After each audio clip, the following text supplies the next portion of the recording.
Happy new year काकी.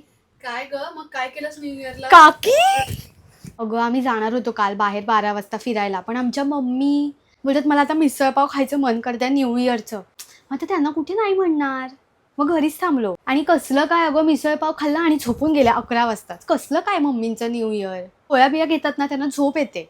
मग आम्ही पण नाही जायचं का बाहेर? हा बघ मम्मींचाच फोन. हा मम्मी. अहो येते हो घरी. अहो असं काही नसतं, पहिल्या दिवशी झालं म्हणजे वर्षभर होतं. येते वेळेतच येते, थांबा जेवायला येते. कालचा मिसळपाव नका खाऊ, मी बनवते काहीतरी येऊन. तुमचे पार्टीचे फोटोज बघून मला एवढा फोमो येत होता ना, मी बोलले ह्याला पण की मला जायचंय, मी जाते आता. मम्मी झोपल्यात अशा पण. मजा करून घे, लग्नानंतर काही नसतं न्यू इयर फ्यू इयर. आलायस? आले आले, हां आले. चला काकी, काल त्या मिसळपावच्या नादात आम्हाला काहीच वेळ नाही मिळाला. निघते आता. हां मग आज आहे वाटतं न्यू इयरची पार्टी. काकी.